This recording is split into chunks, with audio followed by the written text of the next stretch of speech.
আবার সেই যাদবপুর বিশ্ববিদ্যালয়, আবার সেই পড়ুয়ার অস্বাভাবিক মৃত্যু।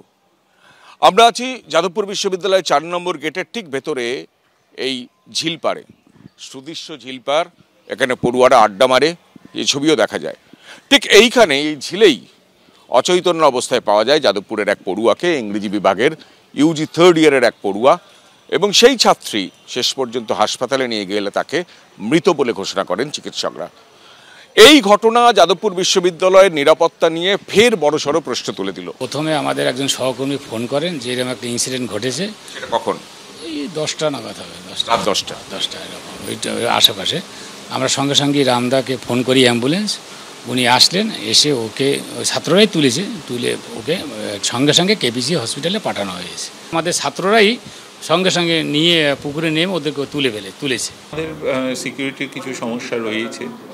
আমাদের অনেক সিকিউরিটি পার্সোনাল যারা আছেন, আমাদের সিকিউরিটি স্টাফ, তারা গত কয়েক বছরে তাদের অবসর গ্রহণ করেছেন। তার ফলে সিকিউরিটির সংখ্যায় একটা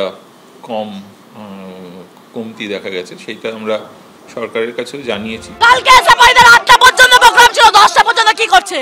আজকে এসএফআইরা কি এখানে নেশাদ্রব্য পাচার করছে? এসএফআই তার উত্তর দিক।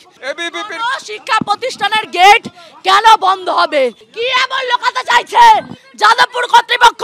যখনই এই ধরনের কোনো ঘটনা যাদবপুর বিশ্ববিদ্যালয়ে এই ধরনের যে কোনো ঘটনা ঘটে, তখনই একটা বড় অংশের মানুষজন তারা নেমে পড়ে যাদবপুর বিশ্ববিদ্যালয়কে ভিলিফাই করবার জন্য। মা বাবারা তাদের যেটুকু আছে, যা সম্বল, সেইটুকু নিয়ে তাদের সবথেকে বড় সম্পদটাকে, তাদের পরবর্তী প্রজন্মকে, এই বাবা মার ক্ষেত্রে তাদের একমাত্র মেয়েকে পাঠিয়েছিলেন তো ভরসা করে যাদবপুরেই। তিনি তো জানতেন না যে পার্মানেন্ট ভিসি নেই বা পার্মানেন্ট প্রভিসি নেই। আমি বলছি তাদের কি দোষ? এ কোন দিকে যাচ্ছি আমরা? প্রত্যেকের দায়। যাদবপুর বিশ্ববিদ্যালয়ের প্রাক্তন ছাত্র, আমি একাধিক ডিপার্টমেন্টে পড়েছি এবং ঘটনাক্রমে স্যার কিন্তু এখন একটা ফ্যাকাল্টির ডিন, যিনি এই বক্তব্যগুলো রাখলেন। আমার একটা প্রশ্ন স্যারের কাছেও আছে। স্যার, আপনি বলুন তো, একটা তো কোয়েশ্চেন অফ অ্যাকাউন্টেবিলিটি আসছে। ভিসি থাকুক না থাকুক, প্রভিসি তো আছে, রেজিস্ট্রার তো আছে, কারোর কি কোনো অ্যাকাউন্টেবিলিটি নেই? এবং আমি তবে যোগ করি যে এটা কোনো ইউনিভার্সিটির বা কোনো প্রতিষ্ঠানের 1 নম্বর 2 নম্বরের ব্যাপার নয়। বেসিক আইন শৃঙ্খলার প্রশ্ন, বেসিক ডিসিপ্লিনের প্রশ্ন। যুক্তির জায়গাটা দেখুন, 68 lakhs of rupees was sanctioned for CCTV installation। এবার আপনি নিজে বললেন কটা সিসিটিভি বসানোর কথা ছিল? 50টা সিসিটিভি ক্যামেরা। আমি বলছি যাদবপুরের ক্যাম্পাসে মানে এরিয়াটা জানেন কত? 52 একর্স।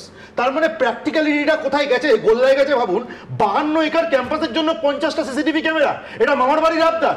এত কথা বলা হলো, আজকে ওনারা এক ফ্যাকাল্টির ডিন বলছেন এবং ওনারা দায়িত্বে আছেন, কিছু মানুষ দায়িত্বে আছে। সেখানে 8টায় শেষ হওয়ার কথা, সেটা 10:30 পর্যন্ত হলো।